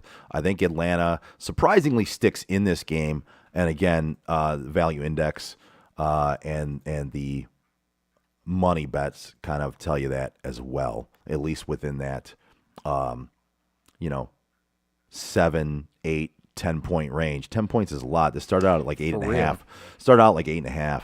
And the value index tool favored them even at 8.5. So, yeah. In all honesty, I might take Atlanta with that 10 points. And I already did. I really might do that. I already did. I actually bet it up a little bit to 10.5. But I take that. I prefer taking the half point. At 10, you could possibly tie. I like the half points. Yeah, the half point, at least in my opinion, makes a whole world of difference. Atlanta, as far as injuries go, everybody's out. Anybody who was on the injury report, they're out. Yeah, and so Kyle Pitts has been ruled out. He got rolled out early this week, actually. Pitts is out, and everybody else that they got on their injury reports on IR. Yeah. So, that's going to be what it's going to be down there. We knew it would be a rough year for them. Yeah, it's rough. But any other Nope. blazing takes on this one? Nope, we're good to move on, bud. All right, we've got Tennessee-Washington. This could be a horrible game. 1 point spread, which is pretty accurate in my opinion. Tennessee's giving up the 1 point. Your over-under set at 43 even, and your money line is just ugly. You've got Tennessee at -115 and Washington at -105. It is not a game I'd be wasting any time on. No, so the bet percentage is highly favoring Tennessee. Yeah. Minus the 1.5. Highly favoring money line Tennessee and highly favoring the over in this one. When you look over to the money percentage, it switches a little bit. So it still favors 64% of Tennessee minus the 1.5. But then you get 54% of the money on Washington in this one, which is projected to be a close game. So you get better payout on Washington money line, which is why that changes. And then about 53% of the money, as far as money percentage, is on the over 43 in this game. If you're looking at the value index, this is the worst game in the value index rating out of all the games this weekend. So you've got Washington losing this game by about 3 points in the simulations, the average of the simulations, which points to a Tennessee win in this one if you're taking them, giving up the 1.5. It actually started out at 2.5. So it started out them giving up 2.5. So giving up 1.5 is even better in your favor in this one. But I personally wouldn't touch this one at all. In my 1 o'clock picks, I did not put this in my parlay, and I didn't even put any money on this one straight up either. I didn't touch it. On the injury front, whole lot of injuries. Yeah. Treylon Burks was put on IR. Yeah. As far as questionables that you have, Jahan Dotson is out, I believe. And Logan Thomas was a late add to the injury report. Which Logan Thomas is game time decision. Yep, and that, again, late week injuries. I don't trust them. Chase Young is still out. it just everything points to this just being a shit show of a game. Yeah. So the one thing I do like in this game is so both these teams kind of play. They're pretty much perfectly average as far as pass rate goes, right? I mean, that's they're average across the board as far as their percentage of run versus pass. They can and both these teams can be had against the pass. I like Ryan Tannehill in this game as a streamer. I actually picked him up in our league of record to play as my second quarterback because my quarterbacks in that league are not very good. And we can only carry 2, and you start 2. So I dropped Geno for him. I think this is a good matchup for Ryan Tannehill against this Washington secondary. Okay. Listen, there's not much of note here other than I am intrigued to see Brian Robinson. I'm intrigued to see his usage. I'm intrigued to see how he produces. Look at this.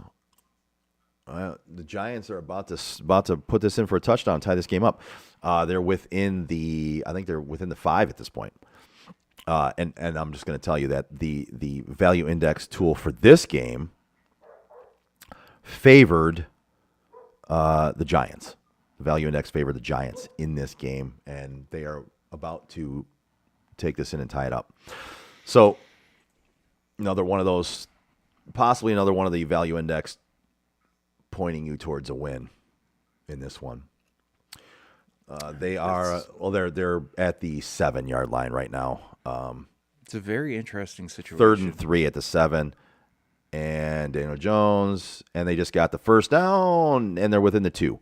Okay, so enough of the play-by-play. Joe over here multitasking. So I do kind of like Terry McLaurin in this game, but who I really like in this game is Curtis Samuel. I think you're going to see some checkdowns and from Captain Checkdown in Carson Wentz. But I don't love anybody in this matchup other than maybe I do side on the Ryan Tannehill side here. I think Robert Woods is a sneaky play, being that there's like nobody left. Kyle Phillips is one that I've snuck into some fantasy DFS lineups. The Giants are just losing guys left and right now. This is like the third dude who's about to be carted off in 3 series. But yeah, so back to Brian Robinson. I really am intrigued to see how that plans out because I just love the story there. I mean, he was basically pegged to take over that backfield, and then he got robbed and shot. Pop, pop, pop. And then 6 weeks later, he's being activated. I mean, it's a great story, and I want to see how this plays out. I want to see him come back, and I'm rooting for that kid, man. He's very determined to get back. And I play think football. a lot of us are. Yeah, you go through a situation like that, it's kind of hard not to have people behind you. Yep. My only question, I know you just said you were high on Tannehill. Yeah. My only question is if this thing starts going south for Tennessee, do we see Willis? Not in this game. Okay. No, because this matchup is too good.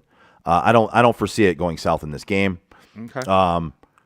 But no, I don't foresee that happening in this game. Listen, towards the end of the year, I could possibly see that happening. I mean, we talked about it before. I could see that happening towards the end of the year. But by all accounts, their goal was to have him sit this year and learn and not play him. So I don't see it happening in this game. All right. Washington's defense is too bad. I see Tennessee sticking in this game the whole game.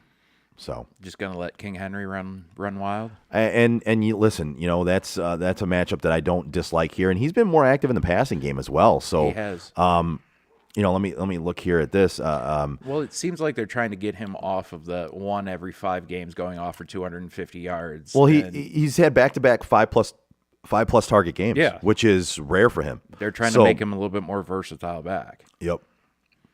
Anything else on that one?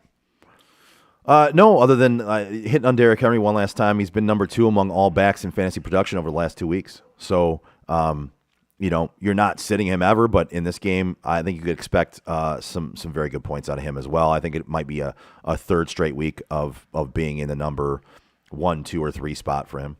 Okay. That'll close out our 1 o'clock games. Moving on to the 4 o'clocks. San Francisco, Carolina. What are you liking there? Right now, we got spread sitting at San Fran laying 6.5. Your over/under is set at 39.5, and San Fran, pretty heavy favorite. We're looking at minus 275 money line for them. Carolina at a plus 220. Yeah, so betting percentage here. Highly favors San Francisco minus the 6.5, 76%. 71% is money line San Francisco, and 58% is on the under. Now, if you change that to the money percentage, it skyrockets even more than that. You've got minus 6.5 at 78% of the money. 91% of the money is on money line San Fran, and 71% of the money is on the under. I think this plays out to be a high under game. And that's a touchdown for the Giants. God damn, that whole fucking line just plowed through. That was a hell of a play. I want to see who ran that in. Was that Saquon? Might have been. I see. No, it wasn't. No, it was Birdwell. Wow. Okay. I don't even know the guy's last name. Yeah. Did Saquon get hurt? I don't think so. Or are they just spelling him a little bit? I didn't see that he got hurt, but yeah, that offensive line had a lot of push there. That was good. It takes me back to that Notre Dame USC game where Reggie had to push Carson Palmer in the end zone. It's like, why can't offensive lines do that all the time? Right. Like, that's what you get paid to do. So if you're looking at this game, the value index has this game favoring Carolina by just a little bit, not enough to trust it for me. So the simulations have San Francisco winning this game by about 4 points, which means getting 6.5 would favor Carolina slightly, but I don't necessarily. It's not good enough for me to want to jump on, and I haven't done the 4 o'clock bets yet. I haven't even dove into those yet. I've only done the ones. Who knows? Trusting the value index for me is high right now because it was so good last week when we went off of it that I might take Carolina. I just don't necessarily. My mindset isn't set on a Carolina staying close in this game, although they are at home. I think this definitely is going to be a run script. Mm-hmm. I do like the under in this game, as does most of the money, and it's a low under as well. It's 39.5 for the under. I think this could be a high run script for both teams. Yeah, I've not seen anything from San Francisco that has me thinking they're anything more than a middle of the road team. I've seen them play terrible. I've seen them play decent. Carolina, I mean, I'm sorry. I know you were a Baker fan. No, but I've been honest about the way he's played in Carolina. Like I'm not going to say it's a wrap on him, but Carolina's not looking hot. No, and listen, when Sam Darnold comes back, it could be his job to lose or to have. Listen, Baker is I think he's almost dead last in quarterback efficiency. It does not look good for him in Carolina, and you know, it's a shame. But that team just is not very good either. So is it? It could be a combination of both. But right now, Baker is just not good. And it sucks to say because I am a fan of the kid. I like him. He just sometimes couldn't get out of his own way, and it might have derailed his entire career. Yeah. And of course, Cleveland tends to run careers as well, same as Detroit does. So I mean, I don't know how much I tend to go in that direction because listen, Baker did take them to playoffs for the first time in what was it 18 years, something like that, and won them a playoff game in Pittsburgh. So listen, I don't know what to say about this, but it's been a steep downfall from that year to now for him.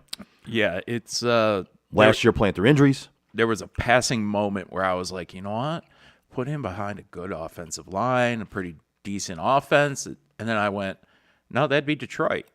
Like, how would he look in Detroit's offense? I think Detroit messed up by not getting him. And to say that is because, listen, he's in a bad position right now in Carolina, but he proved on Cleveland that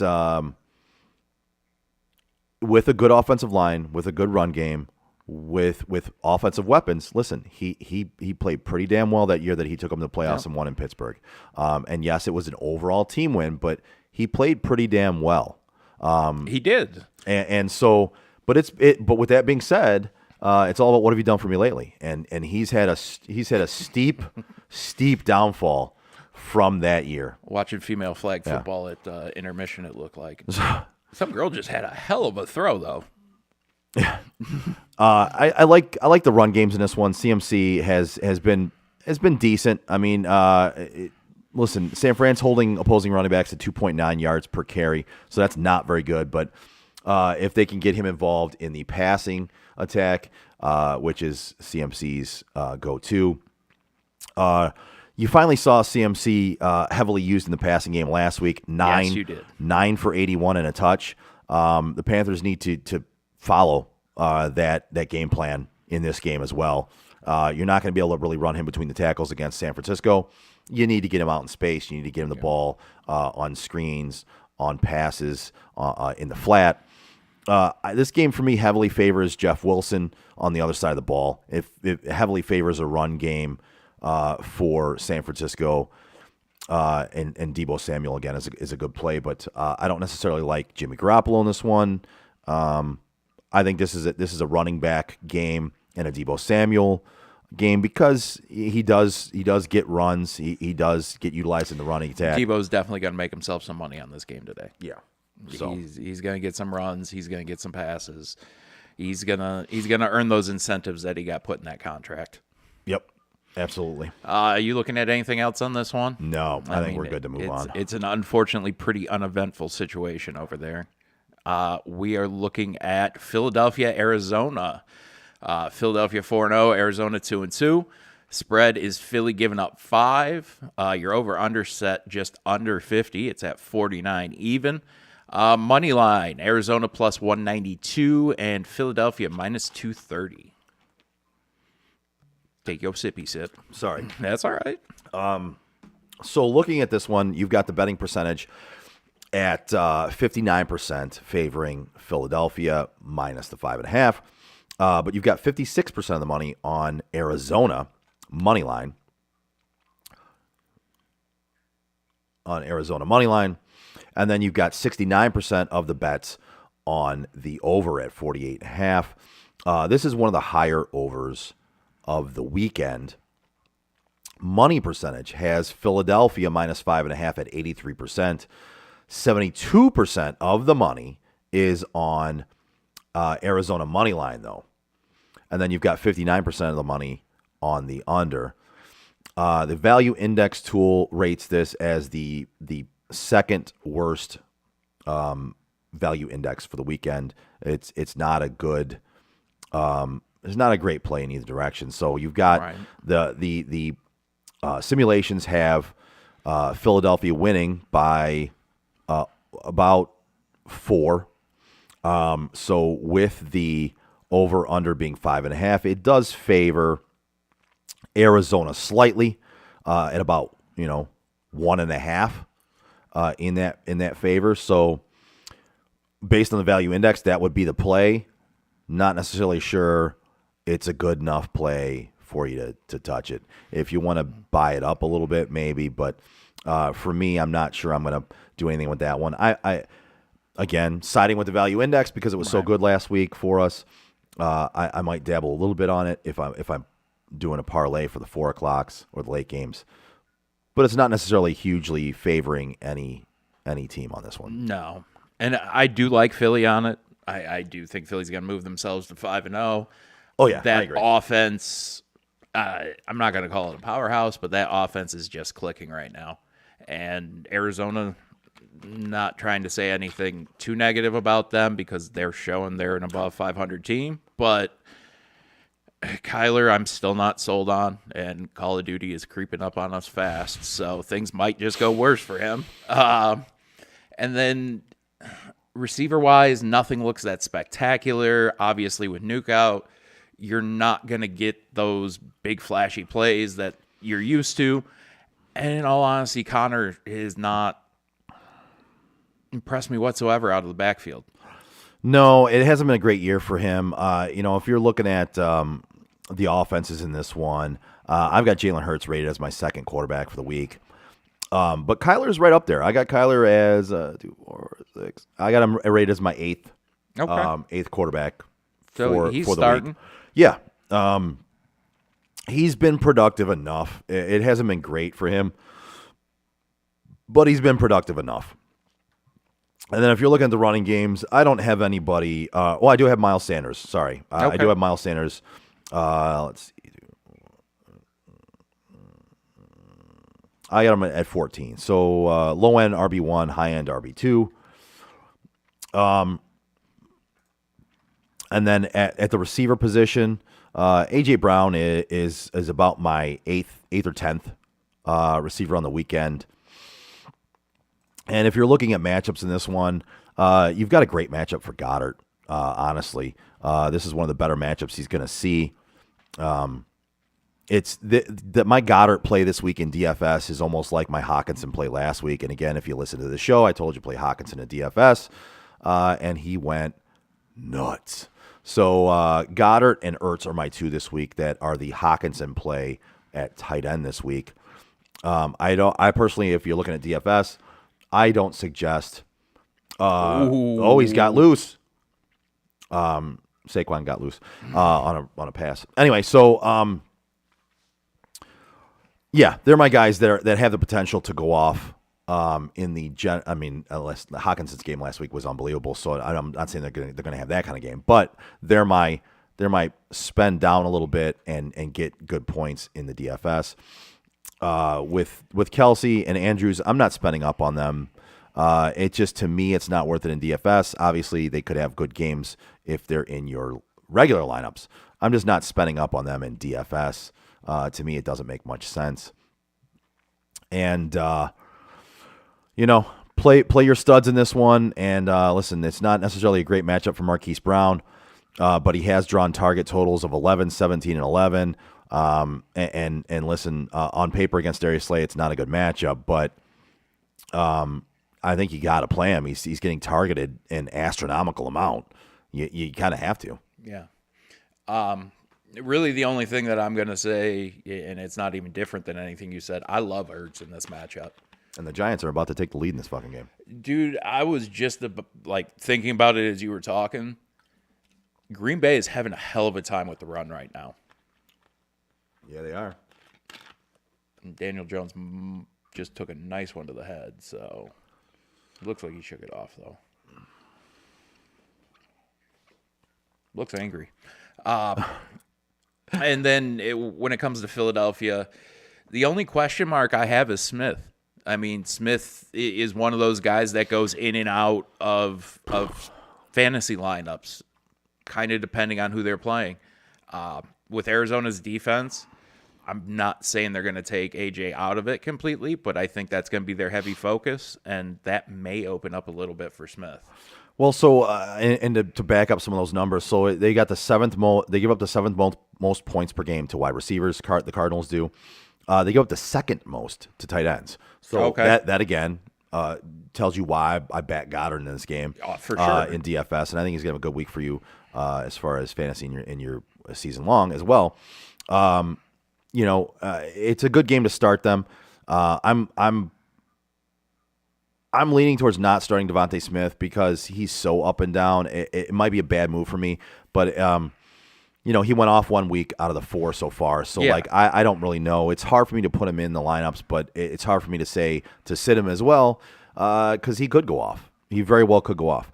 So it's a tough decision to make if you have him in your lineup and you have somebody that's possibly equivalent to him that you possibly could.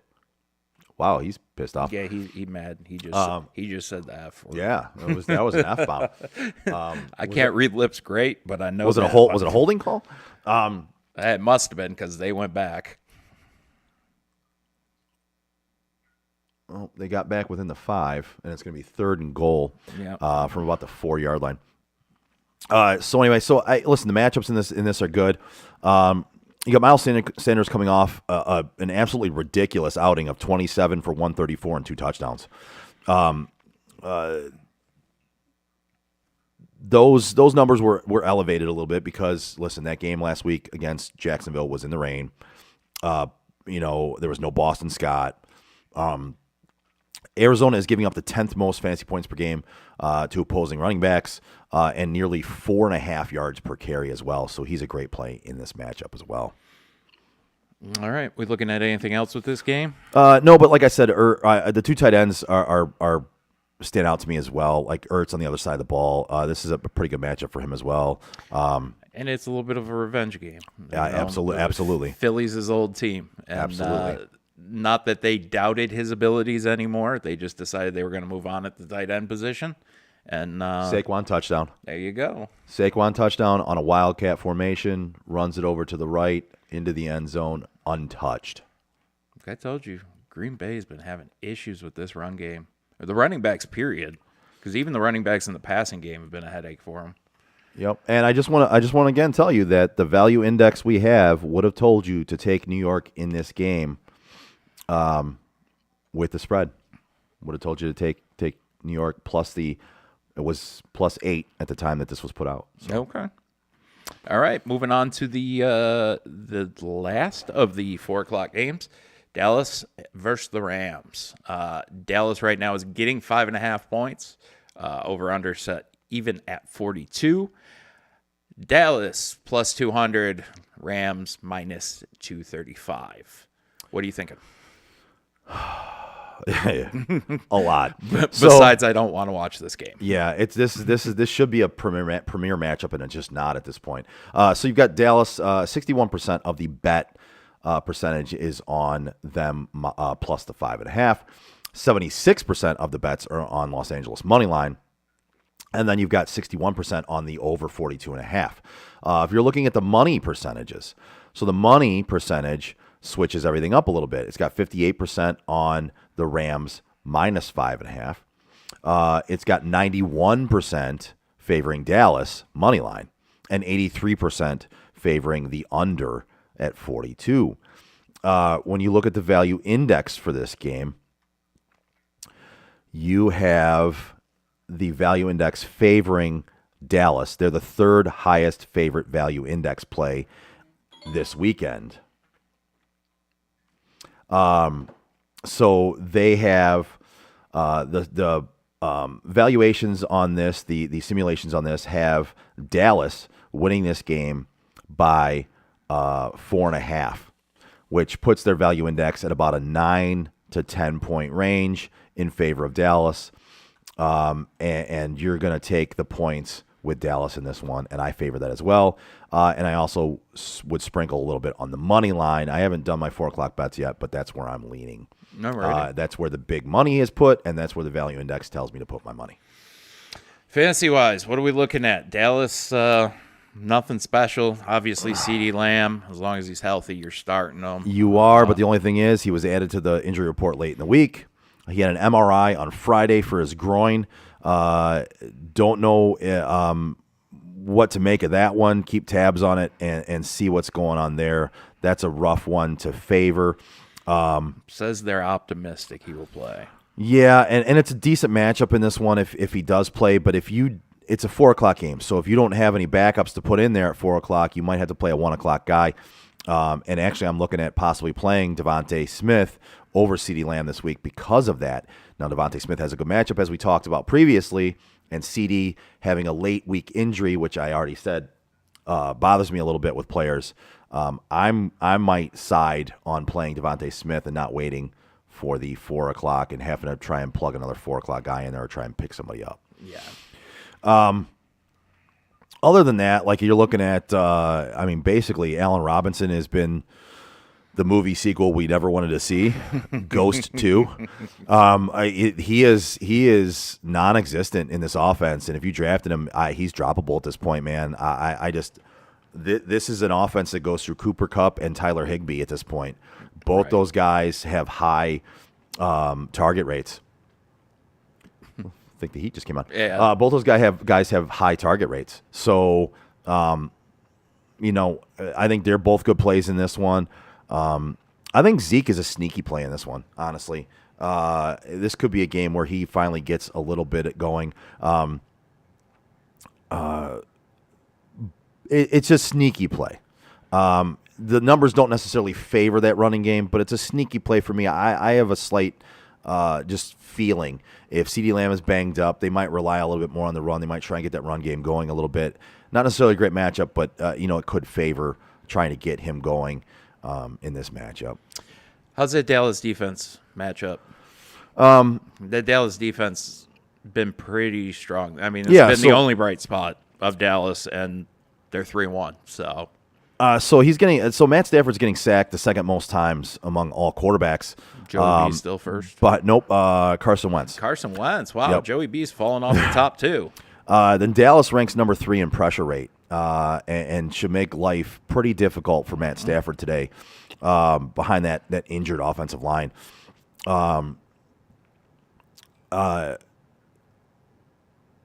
Yeah, I mean it's going to be a rough day for him. I think. I think he gets. I don't play him in fantasy, and I was staying away from him even before the season started. I wasn't touching him in any fantasy leagues, but it's hard to not play guys like Cooper Kupp and Tyler Higbee because no matter what, even if Matt Stafford doesn't have a good game, those two guys have been having good games. Right. So the high percentage of targets for them still says they're going to have good games. All right. You got anything else on that one? I don't really have much as far as Dallas and the Rams go. They've been two teams that just kind of been there. Yeah. I mean, Stafford, I'm not watching the Rams too much right now. Stafford still doesn't look right, in my opinion. No. And that Dallas defense could give him a headache today. We're looking at tonight now. Cincy, Baltimore. I am finally excited for one of these premier night games to actually be I like both. better. I like both the Sunday and the Monday night game this week. I like them both. I don't, because I don't like watching the Raiders lose. Well, we'll see. I know. Everybody keeps telling me the same thing, but I'm going off of what I see, and I ain't seen anything. So, Cincy, Baltimore. Cincy is getting 3 points, over under at 47.5. Money line favorite is Baltimore. They are at negative 160. And Cincinnati is a plus 135. What are you seeing here, Joe? Are you Yeah. So are you like most people right now? You actually liking the Bengals? So listen. So I'll read you the percentages first. Bet percentages for the spread favors Baltimore minus the 3 at 57%. 76% is Baltimore money line, and 66% is on the over 47.5. If you're looking at money percentage, 69% of the money is on minus 3 for Baltimore. 55% of the money is on Cincinnati money line. And then 81% of the money is on the under.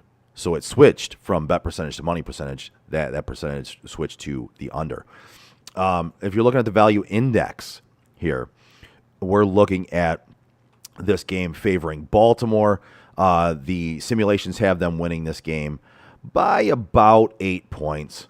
So they're a 4, between a 4 and a 5 on the value index rating on this one. So it definitely favors Baltimore in this game. Fantasy-wise, I would say obviously you're playing Lamar. He is out of his frickin' mind. But I like everybody in this matchup. Actually, I like Cincinnati. I like Cincinnati in this matchup on their side of the ball. And I like Jamar Chase, T. Higgins, Burrow. So last year Burrow threw for 416-3, 525-4 in the 2 games that they played last year. And this is a matchup that can be had. You saw last week Buffalo was able to take advantage of that secondary and come back in that game.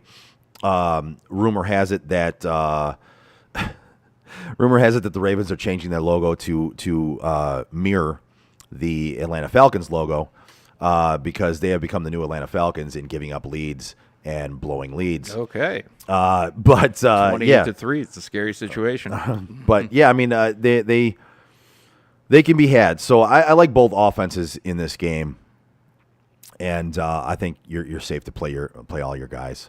And then if you're looking at Mark Andrews, he was 2 for 15 in week 4. But Cincinnati ranks middle of the pack against tight ends. They did allow 8 for 84 against Tyler Conklin and 5 for 75 against Pat Freiermuth. So this is a decent matchup for Mark Andrews. And, of course, you're never sitting him. Last week was a dud for him, but I don't anticipate him having too many of those dud games. And I think this is a good matchup for him. The only thing I got on this, and it's more directed at Joe, is I think you're seeing why I was willing to pay $30 for T. Higgins right off the rip.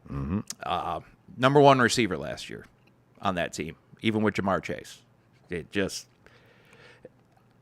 yards aren't going to be there, catches are going to be there. Right. And that's why I was willing to go so high on him. I love this guy. I think he is the better of two wide receivers there. He's not going to be able to stretch the field like Jamar does. Right. He's not as good on the long ball, but I will take him in just about every other aspect of that game. Burrow, obviously, I'm starting him. I'm not looking at another quarterback as long as I got him. Bye week, maybe plug somebody in, but that'll be it.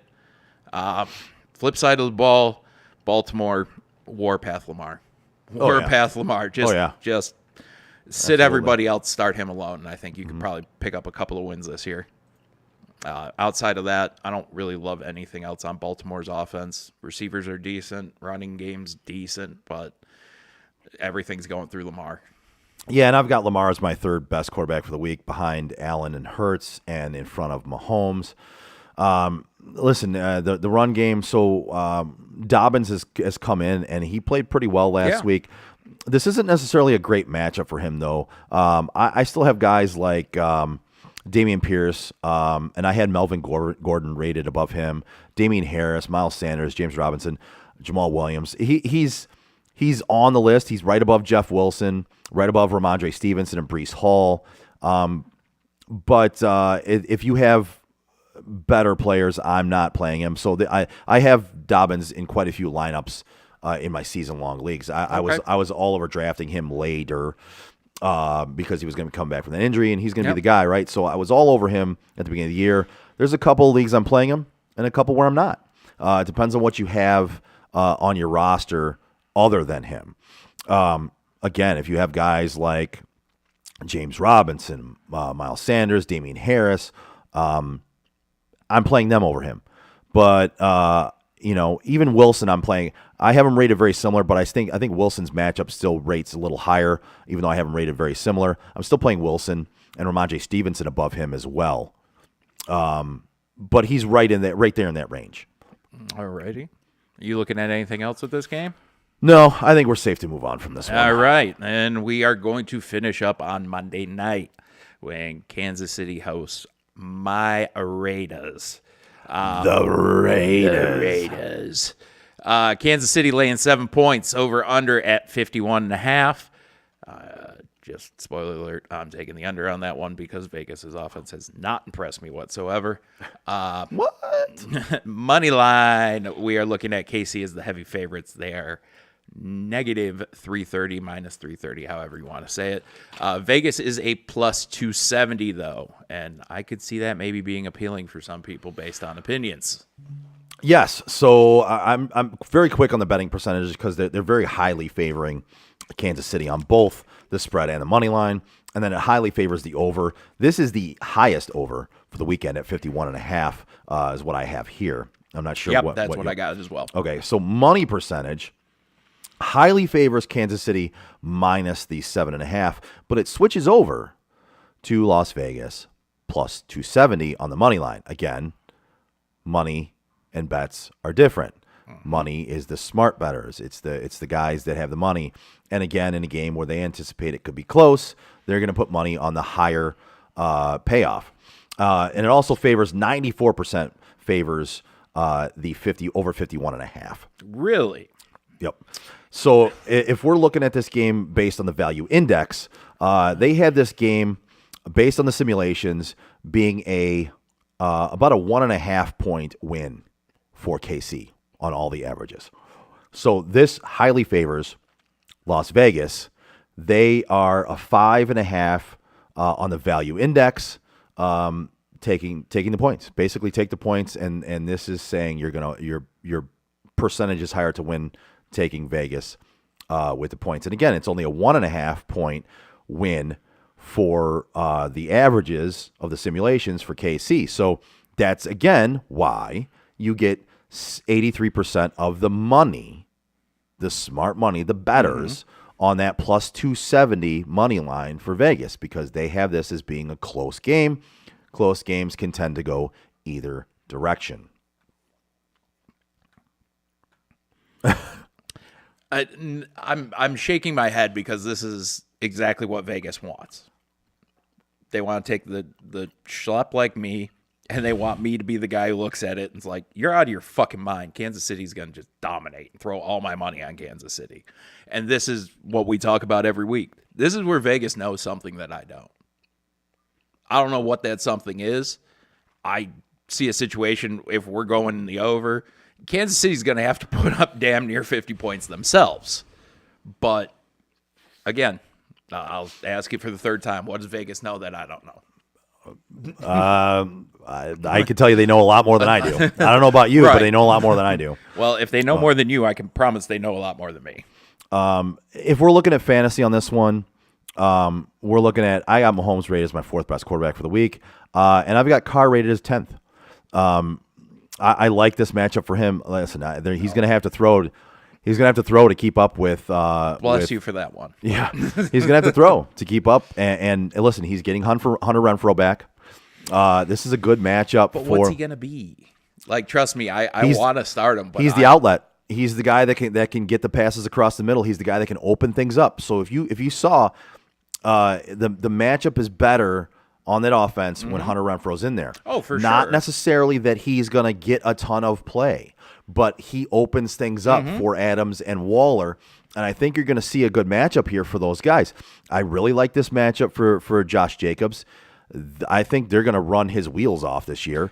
Last week he had a huge game. That is a fucking beautiful batted pass. Last week he had a huge game. Yes, right? he did. And They're so finally starting to use him the way. he should be used. Yeah. They're going to run his wheels off. They're going to run him till they can't run him anymore. Well, you either need to shake the rust off or figure out if this guy doesn't have it anymore. Right. Like one of those two, because I don't know what the hell's going on with him anymore. Working our way to the receivers. So Devontae Adams is a great play for me this week. I've rated as my fourth best receiver play. And the Giants are going to win this game, aren't they? They sure are. Once again, I want to throw out there, if you took the value index play, it would have been the Giants. And I want to say that Andrew as well told me last night that he expected the Giants to take this one in the morning. he would have been smart then. I actually played them I played them straight up. I played them with the points, and I played them in a parlay. So I am 3 for 3 on this AM game. So anyway, if you're looking at again, receivers, Devontae Adams, I've rated as my fourth best receiver on the week. Yeah. It's hard not to. This is a good matchup for him. I don't have any receivers rated very high for Kansas City because Kansas City has the second highest pass rate, or the second lowest pass rate to wide receivers. I believe 9 out of their 11 touchdowns have gone to either running backs or tight ends. So only 2 have gone to the receivers. They use their tight ends the second most. They use 3 tight end sets, the second most in the league. And so I don't really like any of those receivers. If you're looking at tight ends, I have Waller rated as my third best tight end for the week. And I think he's going to have a big game. I think Hunter Renfrow coming back opens things up for him, as well as it does Devontae Adams. And then Travis Kelce, I have him rated as my number 1 tight end for the week. That should be no fucking surprise there. The guy, he just turned 33, and he's still playing like he's 23. I mean, I don't know what to tell you there. So looks like Juju got added to the injury report. Looks Eee. like he had a little tightness during yesterday's practice. Eee. So clearly in a wide receiver core that doesn't really give you much to work with as it is fantasy-wise, now you take one guy and downgrade him to questionable. Yeah, that's not good. Yeah. Again, late week injuries, midweek injuries. I never trust them. Not good. Yeah, and outside of that, I'm not really seeing anything too detrimental to either team as far as injuries go. Foster Moreau's out, which is their number 2 tight end in Vegas. Outside of that, hopefully it'll be a good game to watch. Hopefully, I'm gonna try to look up Adam Schefter here. You gonna bring up Schefter? Yeah, I'm gonna try to look up see what he's got going on as far as injury reports and injuries going on. All See right. if he's updated anything. I got him right here. So Saquon went out about 42 minutes ago. He was questionable to return. But then came back in actually. Yes. So. So we've got Jarvis Landry inactive, Isaiah McKenzie inactive. Clowney and Garrett are both going today.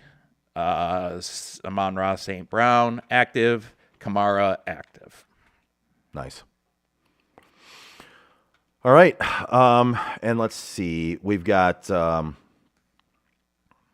of the early inactives I can run down here for you that were already put out there. Players out Sunday include Dak, Keenan Allen, Michael Thomas, Tua, Tyrod Taylor, Dawson Knox, Jordan Poyer, DeAndre Swift, Quintez Cephas, DJ Chark, Kyle Pitts, Cameron Brate, Treylon Burks, Jahan Dotson, Brevin Jordan, Jake Elliott, Matt Prater, and Rashad Bateman were all early outs. So, going opposite directions for that. Anything else you want to get into, bud? Yeah, I hope the Giants don't fuck this up for themselves here, because you got 4th and 14, and they're going to get the ball back. Green Bay's going to get the ball back with about 15, 14 seconds left on the clock. Wow. I almost want to stay on for a few more minutes and just... And if there is one guy that I absolutely don't want to have the ball with 14 seconds left on the clock, it used to be Tom Brady. Well, it's 14 seconds right now. If they punt it, you're talking about... If they fair catch it, you're talking about maybe eight seconds left. So you're looking... Good punt's going to put you 40, 35. I don't know what New York's punters good like. punch should put you past the 50. Yeah, that's what I'm talking. Oh, on the other side. Okay, Okay, yeah. So, ooh, that's a nasty cut right there, bud. Wow. That's Daniel Jones with a nasty cut on his hand. I think he's on the sideline looking all happy and shit. Well, listen. This is a rough one here. They're punting from their lined up on their own 2 or 3, between 2 and 3. Punting from deep in the end zone. They're going to go with the safety. Oh, nope, they're going to try to just run it out. Oh, and he did. He ran out. Yep, So 10 seconds that's left. That's a smart move. It is. Because you're going to get the free kick now from center field. Yep. And even if you pin it in the end zone. And you just ran 4 seconds off the clock. Yep. And you've got 10 seconds left, and you free kick it from We got a flag, the 35. We got a flag. Hey. Well, even if holding happened in the end zone, it's still 2 points for Green Bay, and then you're still kicking it off. Waiting to see what's happening here. Yeah. I mean, my only concern is something like that is what if the holding doesn't take place in the end zone, and then they got to re-snap it, which is going to put them in a situation of potentially screwing that up. And Right. Like, I do kind of almost want to just watch this for a second. yeah, and, dude, and we got stay 10 on. seconds left. So, yeah, 10 seconds in this game, which could be at least 5 minutes in real life. But Right. We'll see. But, yep, that's... And there's Aaron that's- Rodgers That's why throwing I a Hail said what Mary. I said. Now wait for it, because you know it's coming. Go ahead and show the Detroit game. Oh, they're not going to do it. Wow. Oh, damn. They finally cut us a break. This poor city has to watch shit football all the time, and they really fucking love showing that highlight. Yeah.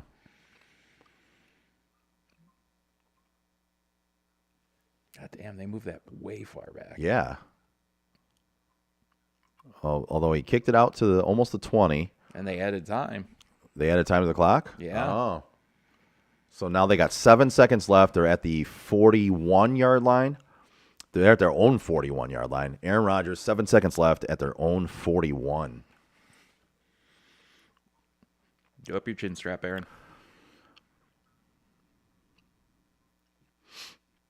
Dabble pacing the sideline. You think you're looking at a pass it back and forth type of scenario here?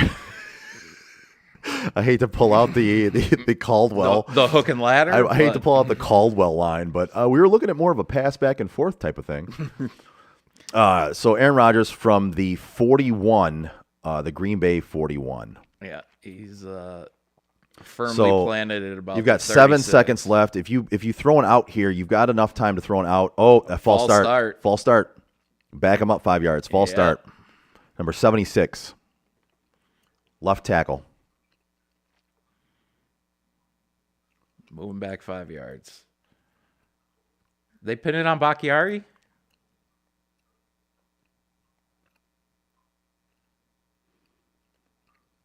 Yep, take him back 5 yards. His poor coach is like, just get us this fucking win already. Yeah, he looks like he's going to have a heart attack. Well, a lot of us big people look that way in stressful situations. All right, so this is from the 36. 7 seconds left. You could throw an out here and get some extra yardage, and then try for the nope. He's gonna roll. He's gonna roll him out and go for the. Yep. Oh, and he got hit. Fumbled. Game's over. Game's over. Giants win. Big man better not give Giants up on win. it. Giants Just win. to be on the safe side, big man better run it back. Giants win. Yeah. All right. So with that, go enjoy your football weekend. Hopefully you'll win some money. Hopefully we will have helped you win some money. And then join us again on Tuesday for the original Sports on Tap Detroit show starting at 7 p.m. on Tuesday. We go live, and we will bring you all of the recaps of the games that we just went over. Have a good weekend. Frankie, got anything else for everybody? Nope. Just enjoy your Sunday, guys. All right. Have a good Sunday. Peace out. See ya. Forward down the field. Fuck this shit, I'm out. Fuck this shit, I'm out. No thanks. Don't mind me. I'ma just grab my stuff and leave. Excuse me, please. Fuck this shit, I'm out. Nope. Fuck this shit, I'm out. Alright then. I don't know what the fuck just happened, but I don't really care. I'ma get the fuck up out of here. Fuck this shit, I'm out.